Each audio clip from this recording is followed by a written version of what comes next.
السلام علیکم ورحمۃ اللہ وبرکاتہ۔ الحمدللہ ثم الحمدللہ، ہمارا یہ فہم القرآن کورس کا آ، آ، جو لیکچرز چل رہے ہیں، ہم اس کے 25ویں پارے پر ہیں اور ہر پارے کے ہمارے 4 لیکچر ہوتے ہیں، اور اس کا فائدہ یہ ہوتا ہے کہ بہنیں اس کو سہولت کے ساتھ سن سکتی ہیں۔ اور اس فہم القرآن کورس کو عام خواتین کے لیے تو یہ دورہ قرآن ہی ہے کہ وہ ایز اے لسنر انہیں سن سکتی ہیں، لیکن بچیوں کے لیے یا کوئی بھی ایسی خاتون جو کہ اردو لکھ سکتی ہے، پڑھ سکتی ہے، وہ اس کی ریٹن اسائنمنٹس بھی لکھ سکتی ہیں۔ تو امید کرتی ہوں کہ شروع والے جو لیکچرز ہیں ان میں سے وہ اس ساری انفارمیشن کو لے سکتے ہیں، اور آج ہم لیکچر نمبر 103 کر رہے ہیں، اور یہ 25ویں پارے کا 4th اور لاسٹ لیکچر ہے۔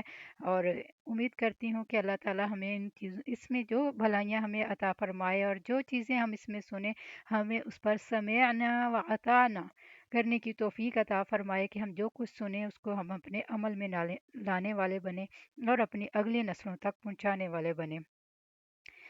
نحمده ونصلي على رسوله الكريم، اما بعد، فاعوذ بالله من الشيطان الرجيم، بسم الله الرحمن الرحيم، ربي اشرح لي صدري ويسر لي أمري واحلل عقدة من لساني يفقهوا قولي واجعل لي وزيرا من أهلي رب زدني علما رب زدني علما، اللهم فقهنا في الدين، اللهم فقهنا في الدين، اللهم إني أسألك علما نافعا، عملا متقبلا، ورزقا طيبا، آمین ثم آمین۔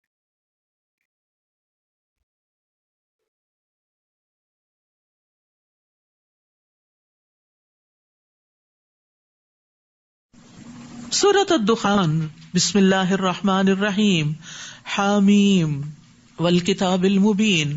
حامیم، اس واضح کتاب کی قسم۔ انا انزلناہ فی لیلۃ مبارکۃ انا کنا منذرین، کہ ہم نے اسے خیر و برکت والی رات میں نازل کیا، لیلۃ مبارکہ، کیونکہ ہمیں بلا شبہ اس سے خبردار کرنا مقصود تھا۔ لیلۃ القدر کا دوسرا نام لیلۃ مبارکہ ہے، جو 1000 مہینوں سے افضل رات ہے۔ جو اس رات سے محروم رہا وہ ہر خیر سے محروم رہ گیا۔ یہ کون سی رات ہے؟ فیہا یفرق کل امر حکیم، اس رات ہمارے حکم سے ہر معاملے کا حکیمانہ فیصلہ کر دیا جاتا ہے، یعنی یہ فیصلوں کی رات ہے۔ جو لوگ کہتے ہیں نا 15 شعبان کو یہ سب ہوتا ہے، تقدیر کے فیصلے نافذ ہوتے ہیں، 15 شعبان نہیں، وہ رمضان کی یہ رات ہے جس میں قرآن نازل ہوا اور جس میں یہ فیصلے اترتے ہیں۔ انسان کے سال بھر کے فیصلوں کا لوح محفوظ سے نقل کر کے فرشتوں کو دیا جانا ہوتا ہے، کیونکہ اللہ سبحانہ وتعالیٰ نے ہر چیز کا ایک اندازہ مقرر کر رکھا ہے۔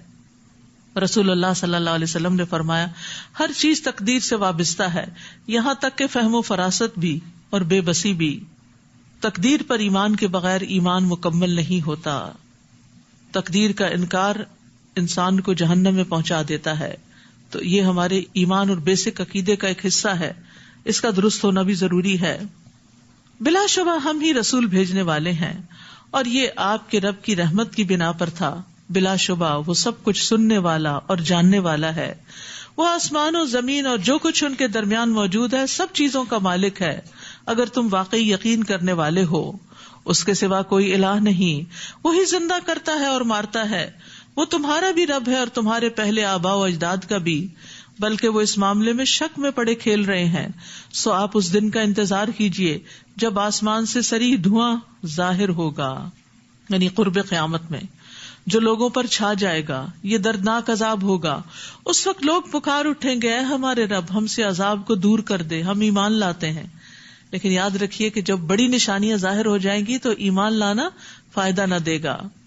اس وقت انہیں نصیحت کہاں، حالانکہ ان کے پاس کھول کر بیان کرنے والا رسول آ چکا۔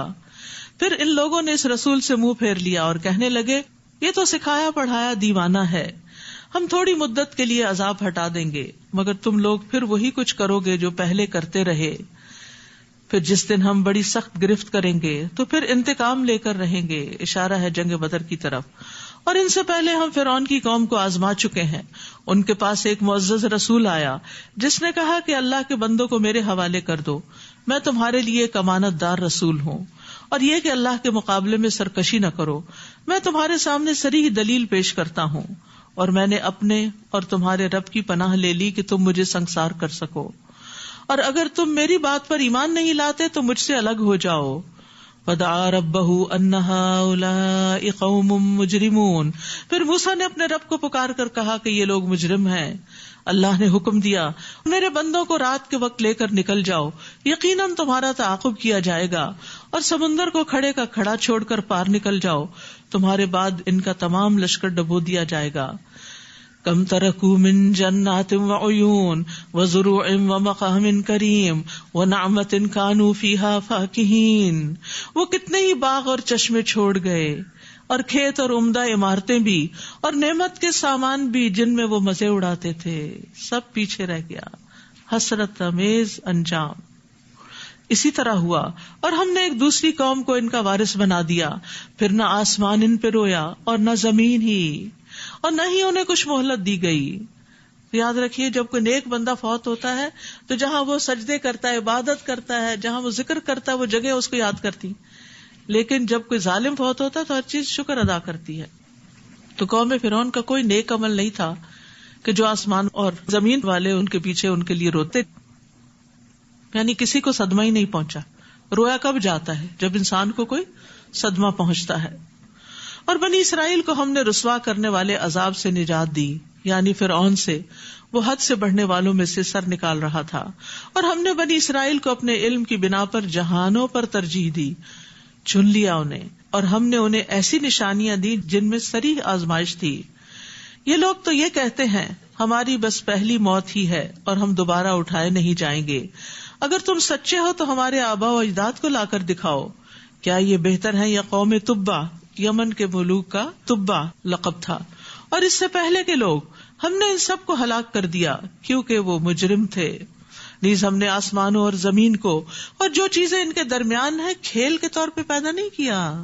یہ دنیا صرف انٹرٹینمنٹ کی جگہ نہیں ہے، بلکہ انہیں حقیقی مصلحت سے پیدا کیا ہے. لیکن اکثر لوگ یہ بات جانتے نہیں. ان یوم الفصل میقاتهم اجمعین یوم لا یغنی مولا عن مولا شیئا ولا هم ینصرون. فیصلے کا دن ان سب سے وعدے کا وقت ہے جس دن کوئی دوست اپنے دوست کے کچھ کام نہ آئے گا اور نہ ہی انہیں کہیں سے کوئی مدد ملے گی مگر جس پر اللہ نے رحم کر دیا، کیونکہ وہ ہر چیز پر غالب اور رحم کرنے والا ہے. تو رحمان ہی رحم کرتا ہے، جس پہ چاہتا ہے کرتا ہے، یہ اس کی مشیت ہے.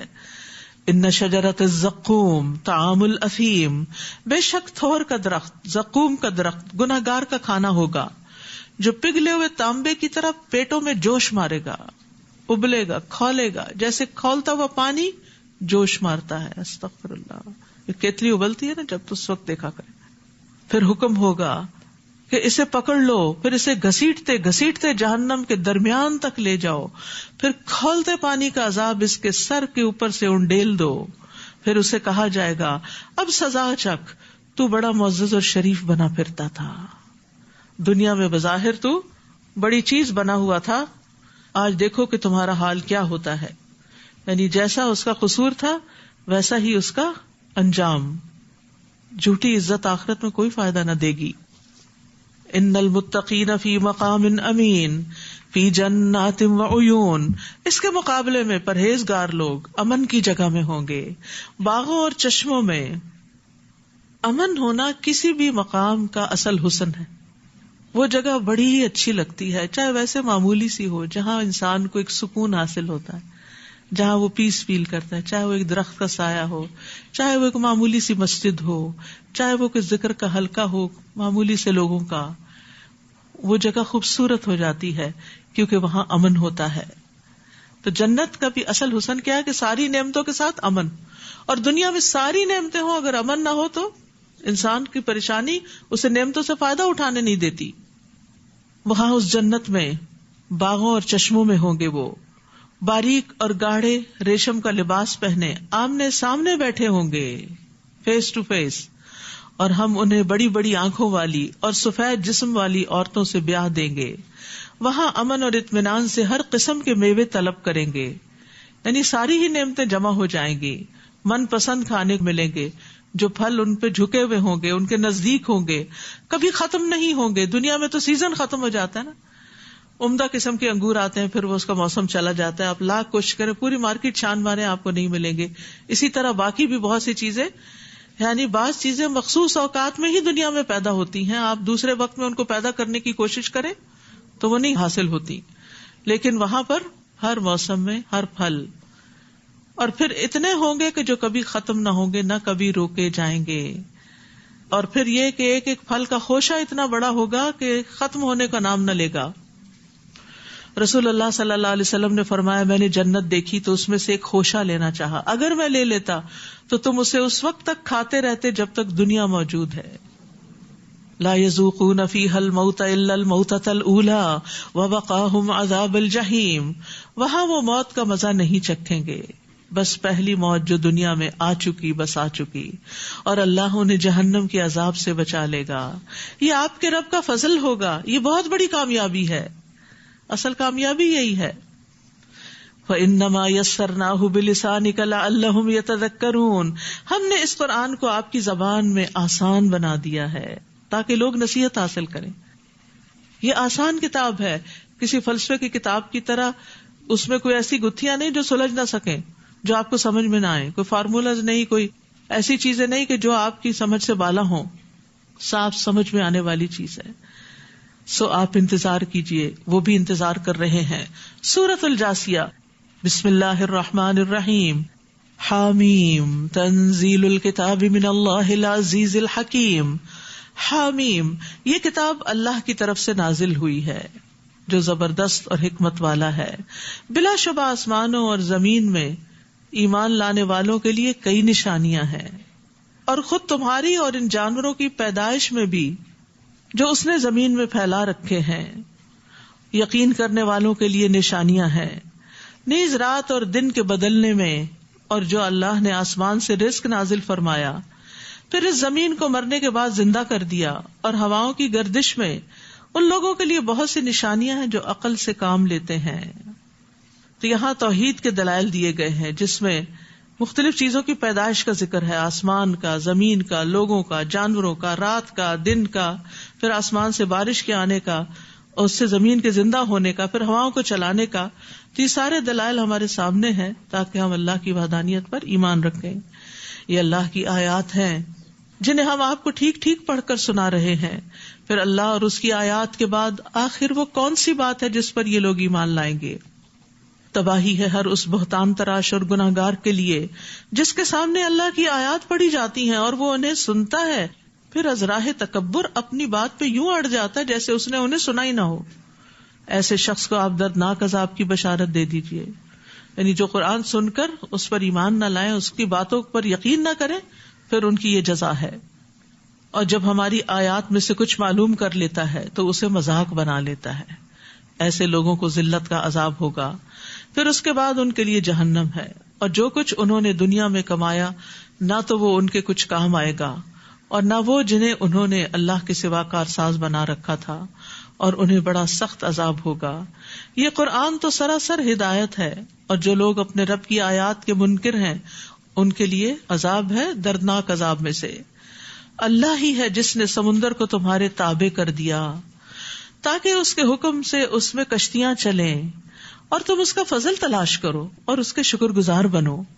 یعنی یہ سب کچھ اللہ نے ایک حکمت اور مصلحت کے تحت پیدا کیا، اور جو کچھ آسمانوں میں ہے یا زمین میں سب کچھ ہی اس نے تمہارے لیے کام پر لگا رکھا ہے. غور و فکر کرنے والے لوگوں کے لیے اس میں بہت سی نشانیاں ہیں. جو لوگ ایمان لائے ہیں آپ انہیں کہہ دیجئے کہ جو لوگ اللہ کی طرف سے برے دن آنے کی توقع نہیں رکھتے ان سے درگزر کریں، تاکہ اللہ اس قوم کو اس کی کمائی کا بدلہ دے دے. جس نے کوئی اچھا عمل کیا وہ اسی کے لیے ہے، اور اگر برا کرے گا تو اسی پر ہے. پھر تم سب اپنے رب کی طرف لوٹائے جاؤ گے. ہم نے بنی اسرائیل کو کتاب، حکومت اور نبوت دی، اور انہیں پاکیزہ چیزوں سے رزق دیا، اور دنیا بھر کے لوگوں پر فضیلت دی. نیز انہیں دین کے واضح احکام دیے.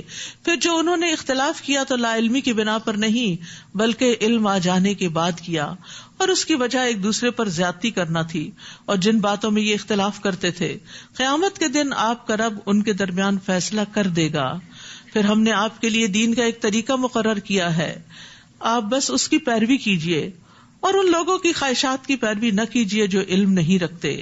انہم لن یغنوا عنک من اللہ شیئا، یہ لوگ اللہ کے مقابلے میں آپ کے کچھ کام نہ آ سکیں گے. بلا شبہ ظالم لوگ ایک دوسرے کے ساتھی ہیں اور پرہیزگاروں کا دوست اللہ ہے. واللہ ولی المتقین. ھذا بصائر للناس وہدی ورحمہ لقوم یوقنون. یہ قرآن لوگوں کے لیے دلائل بصیرت کا مجموعہ ہے اور یقین رکھنے والوں کے لیے ہدایت اور رحمت ہے. تو اس سے کیا پتہ چلتا ہے کہ یقین رکھنے والا ہی دراصل قرآن سے مستفید ہو سکتا ہے. یقین بہت بڑی دولت ہے. اس کے بعد انسان کے اندر ایسی ڈٹرمینیشن آتی ہے کہ پہاڑ ادھر سے ادھر ہو سکتا ہے لیکن وہ اپنی جگہ سے نہیں ٹلتا. اس کے اندر استقامت پیدا ہو جاتی ہے. لیکن جس کو یہ یقین نہ ہو کہ اللہ کا کلام ہے اور اس کے ماننے یا نہ ماننے کے کچھ کانسیکوینسز ہیں تو پھر وہ اس کو سیریسلی نہیں لیتا. تو یقین کرنے والے جو ہیں ان کے لیے بصیرت بھی ہوتی ہے، وہ کچھ دیکھ لیتے ہیں جو عام لوگ نہیں دیکھ پاتے. ان کے لیے ہدایت اور رحمت ہوتی ہے، اور جو لوگ یقین نہ کریں ان کے لیے تاریکی اور غم کا سبب ہے سب. ام حسب الذین اجترحوا السیئات ان نجعلہم کالذین آمنوا وعملوا الصالحات سواء محیاہم ومماتہم ساء ما یحکمون. جو لوگ بدعمالیاں کر رہے ہیں کیا وہ یہ سمجھے بیٹھے ہیں کہ ہم انہیں اور ایمان لانے والوں اور نیک عمل کرنے والوں کو ایک جیسا کر دیں گے کہ ان کا جینا اور مرنا یکساں ہوگا. یہ کیسا برا فیصلہ کر رہے ہیں. کتنی واضح آیت ہے کہ ایک طرف وہ لوگ ہیں جو اجترح السیئات ہیں اور دوسری طرف وہ ہیں جو عمل الصالحات ہیں. تو یہ دونوں الگ الگ کیٹیگری کے لوگ ہیں. دونوں کی نہ زندگی برابر ہے، نہ موت اور نہ موت کے بعد. دو الگ راستے ہیں، دو الگ ڈائریکشنز ہیں. انسان ایک ہی وقت میں اچھا اور برا کام نہیں کرتا، یا اچھا کرتا ہے یا برا کرتا ہے. یہ آیت جو ہے یہ عبادت گزاروں کو رلا دینے والی آیت ہے. ابراہیم بن اشعث کہتے ہیں میں نے فضیل بن ایاز کو دیکھا کہ وہ رات کے اول حصے سے اس کے آخر تک اس آیت اور اس جیسی آیات کو پڑھتے رہتے تھے. پھر وہ کہتے تھے کاش میں جان لیتا کہ دونوں گروہوں میں سے میں کس میں سے. کیونکہ نیک عمل صرف وہ نہیں ہوتا جو ظاہر میں بڑا اچھا لگ رہا ہو. کوئی آپ کو دیکھے آپ بہت اچھی نماز پڑھے، بہت اچھی قرات کریں، بہت بھاگ بھاگ کے لوگوں کے کام آتے ہیں. نہیں، یہ کافی نہیں ہے. دیکھا یہ جائے گا کہ اس کے پیچھے بنیاد کیا تھی، نیت کیا تھی، ارادہ کیا تھا، سوچ کیا تھی. یہ سامنے والا حصہ لوگ دیکھتے ہیں اور پیچھے والا صرف اللہ دیکھتا ہے. اس لیے بندے کو نہیں پتا چل سکتا کہ میں کہاں کھڑا ہوں. یہ اللہ ہی کو پتا ہے کہ کون کہاں پر ہے، کس مقام پر ہے. بظاہر جو ہماری غلطیاں ہوتی ہیں نا ان کو تو لوگ بھی پوائنٹ آؤٹ کرتے رہتے ہیں. وہ بھی کہتے ہیں دیکھو نماز میں یہاں ہاتھ نہیں رکھو، یہاں رکھو، یہ رکوع اتنا کرو، سجدہ ایسے کرو، سلام ایسے پھیرو، شہادت کی انگلی اس طرح چلاؤ. یہ سب تو آپ کے دائیں بائیں والے بھی آپ کو بتا دیتے ہیں. لیکن آپ نے کس نیت اور ارادے سے نماز پڑھی تھی وہ تو ساتھ والا آپ کو کچھ بھی نہیں بتا سکتا. وہ آپ کے ظاہری خشوع سے بہت متاثر ہو سکتا ہے، لیکن آپ کے دل کی حالت اگر اس کو پتا چل جائے کہ آپ کیا کیا باتیں سوچ رہے تھے اس وقت کھڑے ہو کے، بظاہر آپ نے سر جھکایا ہوا تھا لیکن دماغ کہیں اور تھا، تو پھر یہ تو صرف اللہ کو پتا. اس لیے نیک لوگ کبھی بھی اپنے بظاہر کیے ہوئے نیک اعمال پہ راضی نہیں ہو جاتے، خوش نہیں ہوتے. وہ پھر بھی فکر کرتے ہیں کہ اللہ ان کو قبول کر لے. وَخَلَقَ اللَّهُ السَّمَاوَاتِ وَالْأَرْضَ بِالْحَقِّ وَلِتُجْزَىٰ كُلُّ نَفْسٍ بِمَا كَسَبَتْ وَهُمْ لَا يُظْلَمُونَ. اللہ نے آسمانوں اور زمین کو حقیقی مصلحت کے تحت پیدا کیا، ایک مقصد کے تحت پیدا کیا ہے، اور اس لیے بھی کہ ہر شخص کو اس کی کمائی کا بدلہ دیا جائے اور ان پر ظلم نہیں کیا جائے گا، یعنی آخرت میں. افرأیت من اتخذ الہہ ہواہ واضلہ اللہ علی علم وختم علی سمعہ وقلبہ وجعل علی بصرہ غشاوہ فمن یہدیہ من بعد اللہ افلا تذکرون. بھلا آپ نے اس شخص کے حال پر کبھی غور کیا جس نے اپنی خواہش نفس کو الہ بنا رکھا ہے، یعنی اپنی ہی مرضی کو اپنا لیڈر بنا رکھا ہے، اسی کو فالو کرتا ہے اور اسی کو پوجتا ہے، اور اللہ نے علم کے باوجود اسے گمراہ کر دیا. یہ بہت خطرناک بات ہے. جو شخص خواہش نفس کا غلام ہو جائے اس کا علم بھی اس کو کوئی فائدہ نہیں دیتا، کیونکہ وہ علم کو پیچھے کر دیتا ہے. وہ جذبات سے مغلوب ہو کے غلط کام کرتا ہے، اور اس کے کان اور دل پر مہر لگا دی اور اس کی آنکھ پر پردہ ڈال دیا. اللہ کے بعد اب کون ہے جو اسے ہدایت دے سکے؟ کیا تم غور نہیں کرتے؟ تو اس آیت میں بھی خواہشات نفس کی پیروی کی بہت زیادہ مذمت کی گئی ہے. ابن عباس کہتے ہیں اللہ تعالیٰ نے جہاں بھی خواہش کا ذکر کیا اس کی مذمت ہی کی ہے. وہب کہتے ہیں جب تم دو کاموں کے بارے میں شک میں پڑ جاؤ کہ کون سا بہتر ہے تو جو کام تمہاری خواہش سے زیادہ دور ہو اسی کو کر لو، وہ دونوں میں بہتر ہوگا. یعنی اپنی خواہش کے خلاف چلو تو وہ بہتر ہوگا. سہل تستری کہتے ہیں تمہاری خواہش تمہاری بیماری ہے، اگر تم اس کی مخالفت کرو گے تو تمہارا علاج ہو جائے گا، یعنی تمہارے اندر کی بہت سی خرابیاں دور ہو جائیں گی. تو انسان کو ہر وہ بات نہیں مان لینی چاہیے جو بس دل میں آئی اور جس کا شوق چڑھ گیا اور وہ کر لیا. یہ بھی دیکھنا چاہیے کہ حقیقی فائدہ کس چیز میں ہے. اصل تو اللہ کو راضی کرنا مقصود ہے. وَقَالُوا مَا هِيَ إِلَّا حَيَاتُنَا الدُّنْيَا نَمُوتُ وَنَحْيَا وَمَا يُهْلِكُنَا إِلَّا الدَّهْرُ وَمَا لَهُمْ بِذَلِكَ مِنْ عِلْمٍ إِنْ هُمْ إِلَّا يَظُنُّونَ. یہ لوگ کہتے ہیں بس ہماری دنیا کی زندگی دراصل زندگی ہے، یہاں ہم مرتے اور جیتے اور زمانہ ہی ہمیں ہلاک کرتا ہے. الا الدہر، اسی سے لفظ دہریہ نکلا ہے. جو ایتھیسٹ ہوتے ہیں ان کے لیے یہ لفظ عربی میں استعمال ہوتا ہے. حالانکہ ان باتوں کا انہیں کچھ علم نہیں، وہ محض گمان سے یہ باتیں کرتے ہیں. بس ان کا خیال ہے کہ کوئی پیدا کرنے والا نہیں، یہ سب کچھ خود بخود کام کر رہا ہے اور وقت آئے گا تو ہم ختم ہو جائیں گے، لوگ آتے ہیں اور چلے جاتے ہیں، بس ایسے نظام چل رہا ہے. تو سوچتے کیوں نہیں کہ آغاز کیسے ہوا تھا، اور پھر اس سے سوچتے کیوں نہیں کہ انجام کیا ہوگا. کیونکہ دیکھیں نا، کوئی بھی چیز ہو اس کا ایک آغاز ہوتا ہے، ایک انجام ہوتا ہے. اس دو سے وہ خالی نہیں ہوتی. کسی بھی چیز کے بارے میں سوچ لیں آپ کہ اس کی کوئی نہ کوئی بگننگ ضرور ہوتی اور اس کا کوئی نہ کوئی اینڈ ضرور ہوتا ہے. کوئی چیز بھی اس سے خالی نہیں. تو اس کائنات کی بگننگ کیا تھی، کس نے آغاز کیا؟ اور پھر اگر ہم مان لیتے کہ اللہ، تو پھر اللہ نے بتایا کہ اس کا ایک انجام بھی ہونے والا ہے اور ایک یوم الدین بھی ہے، تو قیامت پر ایمان بھی اس کے لازم و ملزوم ہو جاتا ہے. اور جب ان پر ہماری واضح آیات پڑھی جاتی ہیں تو اس کے سوا ان کے پاس اور کوئی دلیل نہیں ہوتی کہ وہ یہ کہہ دیتے ہیں اگر تم سچے ہو تو ہمارے آباء و اجداد کو اٹھا لاؤ، مروں کو زندہ کر کے دکھاؤ. وہ تو اللہ ہی نے پیدا کیا، وہی مارتا ہے، وہی زندہ کرے گا. یہ ہم نے کب کہا کہ ہم زندہ کرنے والے ہیں؟ آپ انہیں کہیے اللہ ہی زندہ کرتا ہے، پھر وہی تمہیں موت دے گا، پھر قیامت کے دن تم سب کو جمع کرے گا جس کے آنے میں کوئی شک نہیں، لیکن اکثر لوگ جانتے نہیں. اب بھی دیکھیں دنیا کی اکثریت اپنے انجام سے غافل، بے خبر ہے کہ مرنے کے بعد کیا کچھ پیش آنے والا ہے، کچھ خبر نہیں. خود مسلمانوں کے اندر بہت سے لوگ ایسے ہیں جن کو نہیں پتا، تو ان کی تو کیا ہی بات ہے کہ جن کو کبھی ہوا بھی نہیں لگی ان چیزوں کی. آسمان اور زمین کی بادشاہی اللہ ہی کی ہے، اور جس دن قیامت قائم ہوگی اس دن باطل پرست خسارے میں پڑ جائیں گے، یعنی جو اس کو نہیں مانتے وہ نقصان اٹھائیں گے. اور آپ ہر گروہ کو گھٹنوں کے بل پڑا دیکھیں گے، ہر کوئی اللہ کے آگے عاجز ہوگا، ہر گروہ کو اس کے نام اعمال کی طرف بلایا جائے گا. آج تمہیں ان اعمال کا بدلہ دیا جائے گا جو تم کرتے رہے. ھذا کتابنا ینطق علیکم بالحق انا کنا نستنسخ ما کنتم تعملون. یہ ہمارا لکھوایا ہوا اعمال نامہ ہے جو تمہارے متعلق ٹھیک ٹھیک بیان کر دے گا جو کچھ تم عمل کیا کرتے تھے. بلا شبہ ہم ساتھ ساتھ انہیں لکھواتے جاتے تھے. نامہ اعمال. رہے وہ لوگ جو ایمان لائے اور نیک عمل کیے تو اللہ انہیں اپنی رحمت میں داخل کرے گا. یہی واضح کامیابی ہے. اور جن لوگوں نے کفر کیا انہیں کہا جائے گا کیا تمہیں میری آیات پڑھ کر نہیں سنائی جاتی تھی مگر تم اکڑ گئے اور تم تھے ہی مجرم لوگ.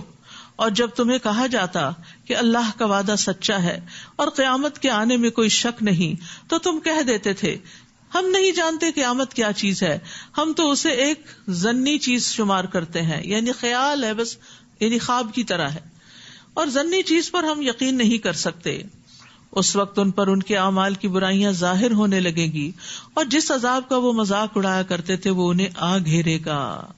اور انہیں کہا جائے گا آج ہم تمہیں ایسے ہی بھلا دیں گے جیسے تم نے اس دن کی ملاقات کو بھلا دیا تھا، اور اب تمہارا ٹھکانہ دوزخ ہے اور تمہارا کوئی بھی مددگار نہیں۔ یہ اس لیے کہ تم اللہ کی آیات کا مذاق اڑایا کرتے تھے اور دنیا کی زندگی نے تمہیں دھوکے میں ڈال رکھا تھا، لہٰذا آج نہ انہیں دوزخ سے نکالا جائے گا اور نہ یہ کہا جائے گا کہ معذرت کر کے اپنے رب کو راضی کر لو۔ فَلِلَّهِ الْحَمْدُ رَبِّ السَّمَاوَاتِ وَرَبِّ الْأَرْضِ رَبِّ الْعَالَمِينَ، بس تعریف اللہ ہی کے لیے ہے جو آسمانوں اور زمین کا اور سارے جہانوں کا رب ہے۔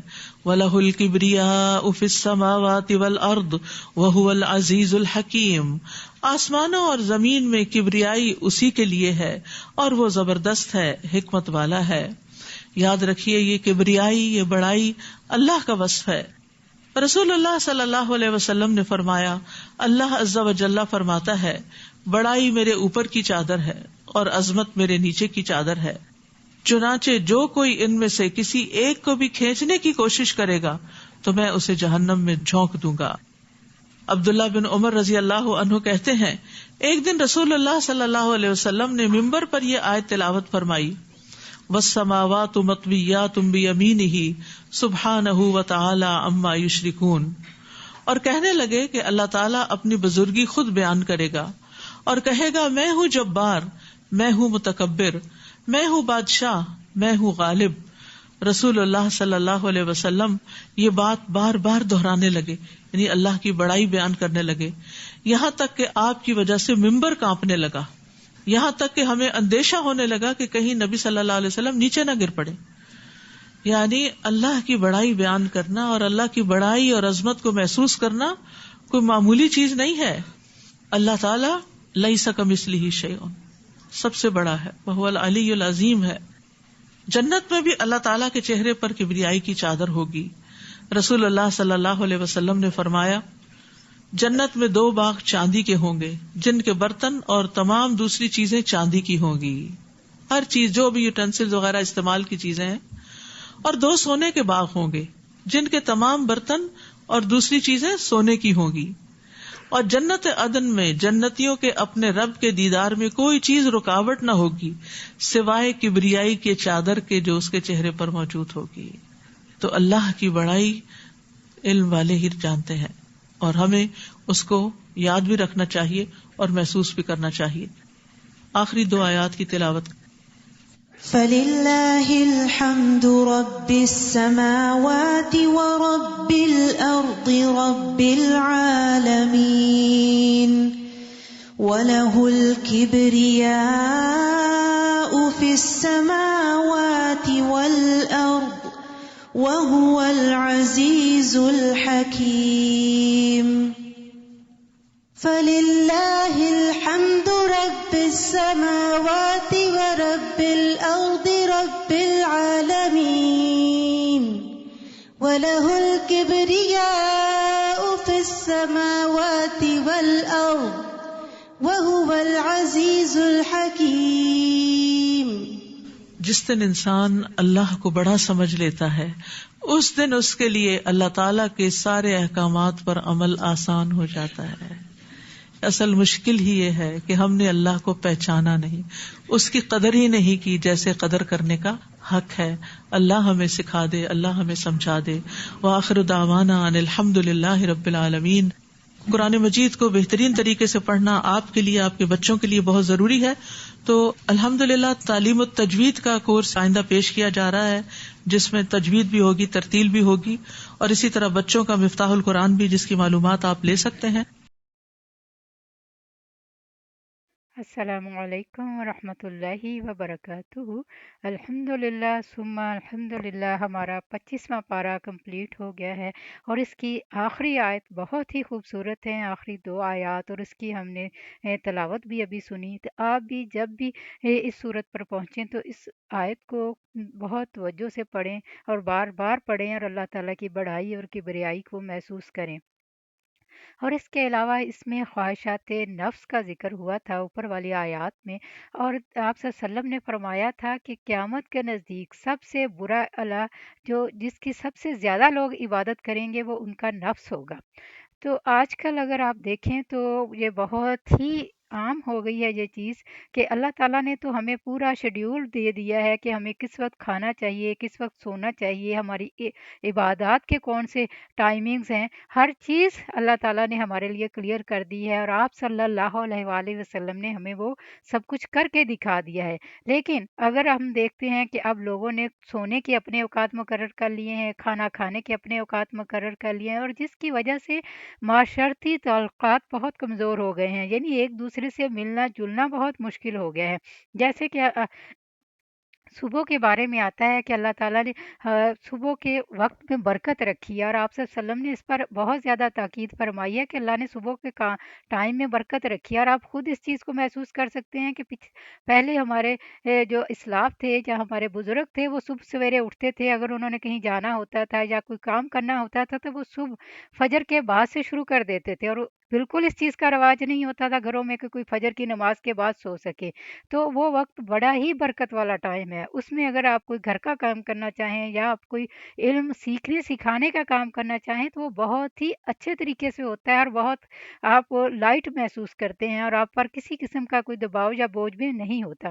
لیکن اگر ہم اس وقت کو سو کر گزار دیتے ہیں تو باقی سارا دن ہم بس کاموں میں الجھے ہی رہتے ہیں، پھر ہمارے پاس بہت سارے اہم کام جو مین کام زندگی کے کرنے والے ہوتے ہیں اس کے لیے ہمارے پاس وقت نہیں ہوتا، ہم صرف اپنی ہی الجھنوں میں الجھے ہوئے ہوتے ہیں۔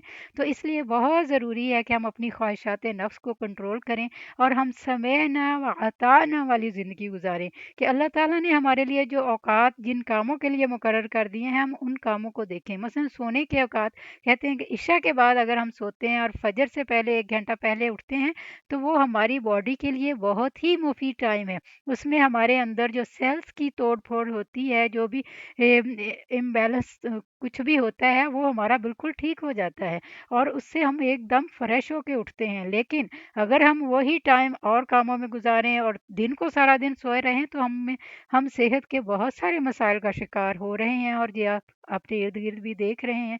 تو یہی دعا ہے کہ ہم ان چیزوں کو پڑھیں، سمجھیں اور جانیں، اور اپنی اگلی نسلوں کو بھی صحیح طریقے سے بتا سکیں۔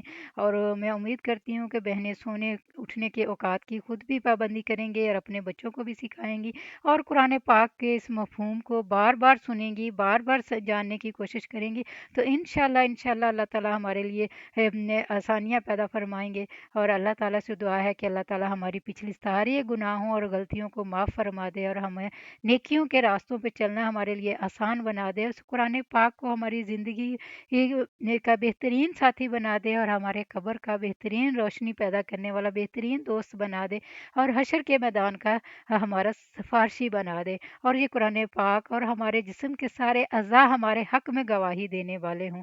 تو اس کے لیے ہمیں اسی زندگی میں کوشش کرنی ہے، اسی زندگی میں محنت کرنی ہے، یہی وقت ہے۔ تو بہت ضروری ہے کہ ہم اس وقت سے بہترین فائدہ اٹھائیں تاکہ ہم آخرت کی بھلائیوں کو، رحمتوں کو اور جنت کی نہ ختم ہونے والی نعمتوں کو پا سکیں، اور اللہ تعالی ہم سب کے لیے آسانیوں اور رحمتوں والا معاملہ فرمائے۔ جزاک اللہ خیر۔ ربنا تقبل منا إنك أنت السميع العليم وتب علينا إنك أنت التواب الرحيم سبحان ربك رب العزة عما يصفون سلام على المرسلين الحمد لله رب العالمين سبحانك اللهم وبحمدك أشهد أن لا إله إلا أنت أستغفرك وأتوب إليك۔ السلام علیکم ورحمۃ اللہ وبرکاتہ۔